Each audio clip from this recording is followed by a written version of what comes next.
बिस्मिल्लाहिर्रहमानिर्रहीम। आज की वीडियो उन लोगों के लिए बहुत ज़्यादा इंपॉर्टेंट है जिन्होंने कतर टीचिंग जॉब्स के लिए अप्लाई किया हुआ था।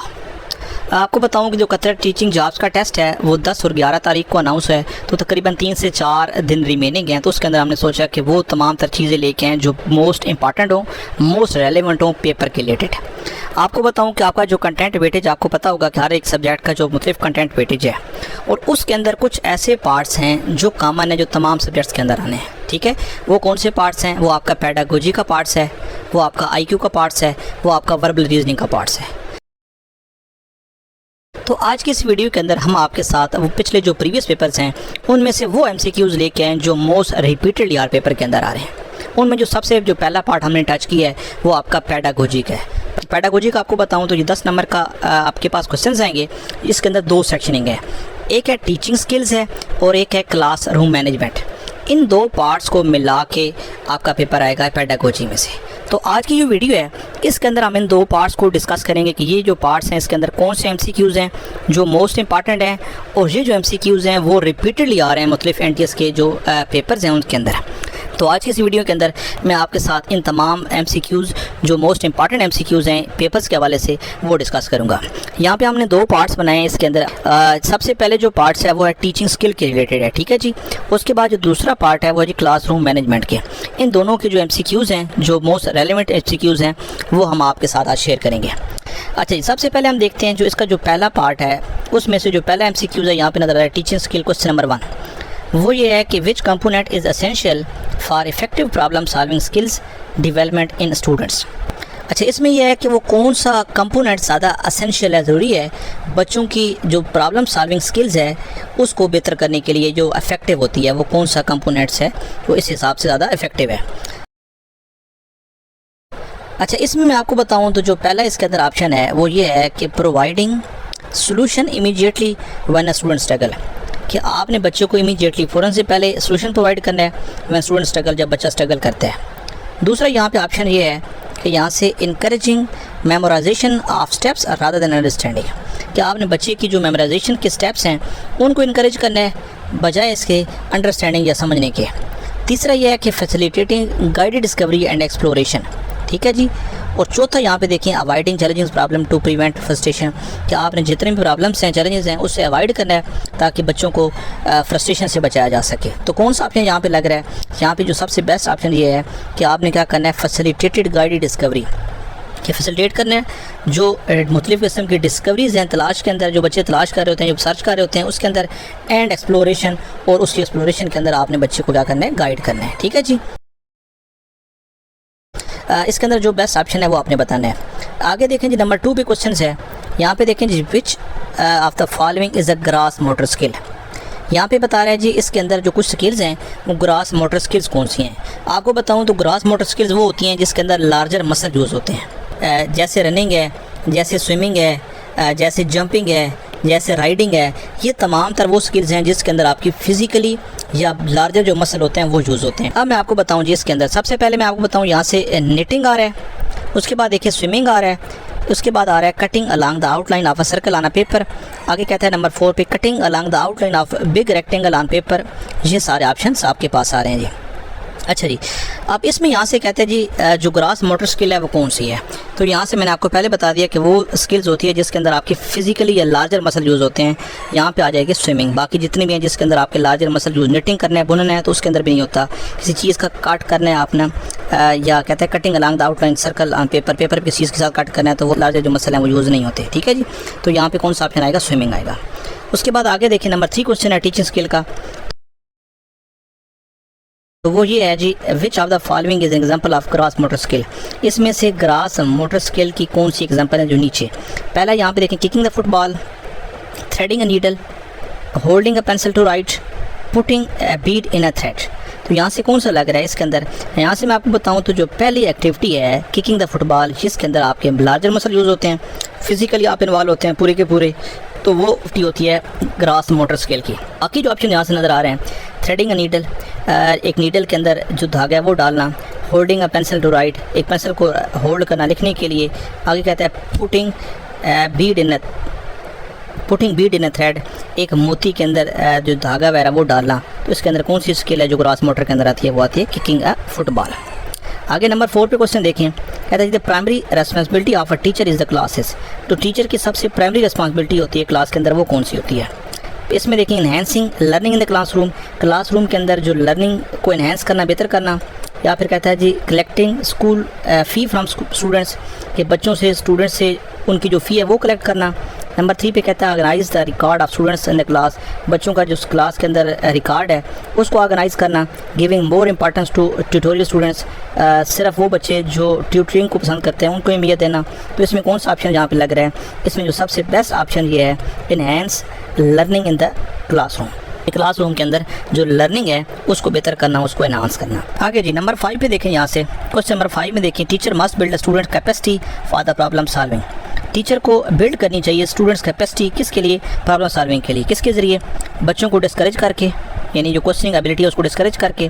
प्रोहिबिटिंग यूज़ ऑफ एनालॉजीज़, जो एनालॉजीज़ जो बच्चे बनाते हैं उसको रोक देना या उससे मना करना। Focusing on providing all the solution to avoid challenges, बच्चों को तमाम सोल्यूशन प्रोवाइड कर देना टू अवॉइड चैलेंजेस, यानी वो चैलेंजेस उससे बच सकें, इसके लिए जी। फिर नंबर 4 पे कहता है promoting articulations of students problem solving. इसमें ये होता है कि बच्चों की जो आर्टिकुलेशंस मेथड होते हैं, बच्चों की जो थिंकिंग, माइंड थिंकिंग जो होती है, ग्रो होती है। तो इसमें ये होता है कि बच्चों की जो एनालॉजीज़ होती हैं, बच्चों की जो थिंकिंग लेवल होता है, जो लॉजिकल लेवल होता है, उसको प्रमोट किया जाता है। मुख्तलिफ प्रॉब्लम सॉल्विंग के अंदर बच्चे को मुख्तलिफ टास्क दिए जाते हैं ताकि बच्चा खुद परफॉर्म करे और उसके ज़रिए बच्चा सीखे, ना कि उसको सारे जवाब खुद से बता देना, ताकि बच्चे की जो एबिलिटीज़ हैं जिसके अंदर आर्टिकुलेशन होती है वो ना हो पाए, तो वो नहीं आता है। तो इसमें कौन सा ऑप्शन आता है? ये जो लास्ट ऑप्शन आपको नज़र आ रहा है ये वाला, promoting articulation of students problem solving method आ जाएगा। आगे देखें क्वेश्चन नंबर 6 है जी, यहाँ पे कहता है you will give utmost importance to the advancement of teacher skill by. You will give utmost, बहुत इंपॉर्टेंस दे सकते हैं to the advancement of teacher skill, जो बच्चों की एडवांसमेंट स्किल्स है उसको high quality classroom teaching assignments के ज़रिए, मोर ट्यूटोरिंग असाइनमेंट के ज़रिए, राइटिंग ग्रेड बुक्स के ज़रिए, एस्केप फ्राम टीचिंग के ज़रिए। तो कौन सी यहाँ पे एक्टिविटी या कौन सा यहाँ पे जो बेस्ट ऑप्शन है वो नज़र आ रहा है? वो इसका जो ये है कि high quality classroom teaching assignments. अब मैं डिटेल नहीं जाऊँगा, उसकी वजह यह है कि वीडियो बहुत ज़्यादा लेंथी हो जाएगी, हमने काफ़ी सारा मटेरियल कवर करना है इस वीडियो के अंदर, ठीक है जी। आगे देखेंगे क्वेश्चन नंबर 7 है, when a teacher communicates with his her students is important. जब एक टीचर अपने स्टूडेंट्स से बात करता है या कम्युनिकेशन करने की कोशिश करता है तो उसमें क्या अहमियत होती है? इंडिफरेंस होता है, सिंपैथी होती है, या डिस्गस्ट नफरत होती है, या एम्पैथी होती है। तो यहाँ पे जो बेस्ट ऑप्शन है वो एम्पैथी है। उसकी वजह यह है कि जब टीचर अपने बच्चों से बात करने की कोशिश करता है तो बच्चे का जो अकॉर्डिंग टू लेवल होता है, बच्चे को मेंटल अप्रोच होती है उस हिसाब से बात करता है, बच्चे के लेवल को पहले पहचानता है या बच्चे को अंडरस्टैंड करता है उसके पॉइंट ऑफ व्यू को, उसके बाद वो उसके साथ बात करने की कोशिश करता है, ठीक है जी। तो इसमें जो जवाब आता है वो एम्पैथी आ जाता है।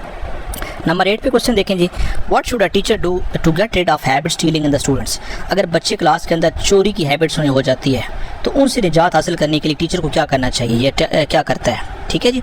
यहाँ पे कहता है the consequences should be told, उसके जो नुकसान हैं वो बता देने चाहिए। It should be explained by giving example, इसको जितनी भी एग्जाम्पल के साथ इसको बताना चाहिए, एक्सप्लेन करना चाहिए। पनिशमेंट शुड बी गिवन, सजा देनी चाहिए, और चस्टाइज या फिजिकल पनिशमेंट इसके अंदर देनी चाहिए। तो यहाँ पे जो पहला ऑप्शन ये लग रहा है, कंसिक्वेंसेस शुड बी टोल्ड, कि जो जितने भी बच्चों के इसके नुकसान होते हैं चोरी करने क्लास के अंदर, वो बच्चों को उससे आगाह करना चाहिए। टीचिंग, इसके बाद जो आगे क्वेश्चन है क्वेश्चन नंबर 9 टीचिंग स्किल्स का, वो ये है कि विच of the following is related with teaching skills. ये जो 4-5 स्किल्स हैं इसमें कौन सी स्किल्स हैं जो टीचिंग रिलेटेड स्किल्स हैं? Black board writing, solving questions, asking questions, all of this. तो देखें जी टीचिंग स्किल्स के अंदर तमाम तरह एक्टिविटी जिसके अंदर ब्लैक बोर्ड या वाइट बोर्ड की राइटिंग शामिल होती है, बच्चों के जो मुख्तलिफ क्वेश्चंस होते हैं उनको सॉल्व करना होता है, उनसे मुख्तलिफ क्वेश्चन करना होता है, तो तमाम तरह एक्टिविटीज़ के अंदर शामिल होती है। तो इसका जवाब आ जाएगा ऑल ऑफ दिस, ठीक है जी। अच्छा जी आगे चलें क्वेश्चन नंबर 10 की तरफ। कहते हैं जी a professor in a college might use a lecture to teach a class on history और फिलासफी कॉल्ड टीचिंग। एक जो प्रोफेसर होता है कॉलेज के अंदर अपना लेक्चर देने के लिए हिस्ट्री या फिलासफी के अंदर, तो वो जो टेक्निक यूज़ करता है या टीचिंग यूज़ करता है उसको क्या कहते हैं? उसको क्या कहते हैं जी? उसको टेक्निक्स कहते हैं। अब आप पूछेंगे टेक्निक्स और मेथोडोलॉजी दोनों एक चीज़ें हैं, तो दोनों में फ़र्क है। मेथोडोलॉजी ये होता है कि उसके अंदर आप थ्योरेटिकल फ्रेमवर्क यूज़ करते हैं किसी प्रॉब्लम को सॉल्व करने के लिए, जबकि जो टेक्निक्स होती हैं वो प्रैक्टिकल प्रोसीजर होता है किसी चीज़ को कैरी आउट करने के लिए। तो यहाँ पर जो प्रोफेसर यूज़ करेगा वो आपकी टेक्निक यूज़ करेगा, ठीक है जी। आगे चलते हैं जी। नंबर 11 पे देखें, a math teacher might divide a class into small group to solve problem. जो मैथ का टीचर है वो डिवाइड करता है क्लास को छोटे छोटे ग्रुप्स के अंदर किसी प्रॉब्लम को सॉल्व करने के लिए। उसमें जो collaboratively some time called teaching, और जो वो टीचिंग यूज़ करता है उसको क्या कहते हैं, उसको भी टेक्निक्स कहते हैं। ठीक है जी, इस मसले के लिए टीचिंग्स का जो यूज़ करता है वो टेक्निक्स के अंदर आती हैं। नंबर 12 पे देखें जी, which of the following is related with the teaching skill. इसमें कौन सी स्किल्स हैं, ये हमने ऊपर पहले हल कर लिया, ये वाला MCQs ये हमने पहले पढ़ लिया, इसके अंदर ये तमाम स्किल्स आ जाती हैं। नंबर 13 पे देखें जी, the idea of teaching the whole child in the philosophy of pragmatism is education means teaching students to be good. जो आइडिया ऑफ टीचिंग है, बच्चों को पढ़ाने का जो आइडिया है, the whole child the philosophy of pragmatism in education, जो philosophy है प्रैग्मेटिज्म की उसके अंदर means teaching students to be good. इसका मतलब होता है कि बच्चों के साथ अच्छा किया जाए। क्यों किया जाए, किसके लिए, लर्नर्स के लिए, थिंकर्स के लिए, साइंटिस्ट के लिए, तो यहाँ पे सिटीजनशिप के लिए। तो आप क्या हम कहते हैं, जो इसकी प्रैग्मेटिज्म की जो थ्योरी है उसके मुताबिक ये है कि जब बच्चों को आप पढ़ाते हैं तो उनके लिए जो सिटीजनशिप है वो उनकी बेहतर की जाए। इसका मतलब ये होता है कि सिटीजन जो शिप्स है, टू बी गुड सिटीजनशिप, उसको बेहतर करना चाहिए। तो यहाँ पे जो ऑप्शन ये है वो सिटीजनशिप्स आ जाएगा। नंबर 14 पे देखें जी, एक जो अप्रोच है 1 to 1 जो अप्रोच है, ठीक है, जिसमें टीचिंग या फिर री टीचिंग कंसेप्ट दिया जाता है, वो कौन सी टेक्निक होती है 1 to 1 के अंदर। तो इसमें देखें यहाँ पे ट्यूटरिंग के अंदर आती है, जिस बंदे से दूसरे बंदे के साथ 1 to 1 टीचिंग करते हैं या री टीचिंग करते हैं तो वो ट्यूटरिंग के अंदर आता है। नंबर 15 पे देखें जी, skill when students try to build abstract knowledge is called. ठीक है, एब्स्ट्रैक्ट नॉलेज ये होता है कि well organised highly applicable knowledge, उसको कहते हैं जी abstracts. This is the conceptual abstract basically in nature. तो यहाँ पे फिर कौन सा आता है, यहाँ पे आ जाएगा करेक्टराइजिंग। ठीक है जी, ये जो ऑप्शन है इसका ये आ जाएगा। जब बच्चा बिल्ड करने की कोशिश करेगा जो एब्स्ट्रैक्ट नॉलेज है तो उसको क्या कहते हैं, करेक्टराइजिंग। आगे नंबर 16 पे देखें जी, अकॉर्डिंग टू द जीन पियाजे children develop abstract logic and reasoning skill during, कब करता है जी, ये फॉर्मल ऑपरेशनल स्टेज के दौरान ये बच्चा करता है। ठीक है जी, ये जो स्किल है ये इस टाइम करता है। ठीक है, स्टेज ये जो स्टेज है इस टाइम। नंबर 17 पे देखें, the most complex skill of Bloom taxonomy is, यहाँ पे देखें, यहाँ से नज़र आ रहा है ओरिजिनेटिंग। ठीक है जी, इसकी जो डिटेल है फर्दर आपने देख लेनी है। मेरी कोशिश है कि वीडियो को शार्ट से शार्ट बनाया जाए, कि इन डिटेल ज़्यादा ना किया जाए इसके अंदर, क्योंकि वीडियो बहुत ज़्यादा लेंथी हो जाएगी तो फिर मुश्किल हो जाता है व्यूवर्स के लिए भी। इसके बाद नंबर 18 पे क्वेश्चन देखें, यहाँ पे देखें most complex skill in cognitive domain Bloom taxonomy is, यहाँ पे आ जाएगा करेक्टराइजिंग। ठीक है जी, इससे पहले हमने ये देखा। आगे नंबर 19 पे देखें, the simple skill is cognitive domain is Bloom taxonomy is remembering. ठीक है जी, जो सिंपलेस्ट सबसे जो सिंपल स्किल्स होती है कॉग्निटिव डोमेन के अंदर ब्लूम टेक्सोनॉमी, तो वो कौन सी होती है, वो होती है रिमेंबरिंग। आगे देखें नंबर 20 पे, the skill when students try to build abstract knowledge is called, ये हमने पहले कर लिया, एक ट्राइचिंग इससे पहले हमने देख लिया था। अब जो इसके बाद अगला जो पार्ट स्टार्ट हो जाता है, जो सबसे इंपॉर्टेंट MCQs हैं वो हमारे पास आ जाता है क्लासरूम मैनेजमेंट्स के। अब ये सारे के सारे जो इसके बाद जितने भी MCQs आएंगे वो क्लासरूम मैनेजमेंट के आएंगे। यहाँ पे जो पहला MCQs है क्लासरूम मैनेजमेंट का, वो ये है कि classroom management is the process of creating and maintaining a safe and productive. जो क्लासरूम मैनेजमेंट होती है वो ऐसा प्रोसेस है जिसमें creation and maintaining safe and product, जिसमें सेफ और प्रोडक्टिव किस्म की क्या की जाती है, लर्निंग की जाती है, टीचिंग की जाती है, बोथ या दोनों, नन ऑफ दीज। तो इसमें याद रखिएगा जो क्लासरूम मैनेजमेंट होती है उसके अंदर जो प्रोसेस यूज़ किया जाता है जिसमें क्रिएट और मेंटेन करना, वो क्या चीज़ होती है, वो लर्निंग होती है। तो यहाँ से जवाब आ जाएगा लर्निंग। नंबर 2 देखें जी, कहता है respect the teacher is a principle. Teachers की जो रिस्पेक्ट करना होता है वो किसके अंदर आता है, रिस्पेक्ट वो आता है क्लासरूम मैनेजमेंट का आता है। ठीक है जी, क्लासरूम मैनेजमेंट का जो तीसरा क्वेश्चन है वो ये है कि listen and follow direction is principle of, चीज़ों को सुनना और फिर फॉलो करना इज़ अ प्रिंसिपल ऑफ, ये एक अहम असूल होता है किसका, क्लासरूम मैनेजमेंट। यानी चीज़ों को सुनना और फिर जो डायरेक्शन दी जाती है उसको फॉलो करना, ये किसका असूल होता है, ये क्लासरूम मैनेजमेंट का बेसिक असूल होता है। आगे नंबर 4 पे देखें, raise your hand before speaking is a principal.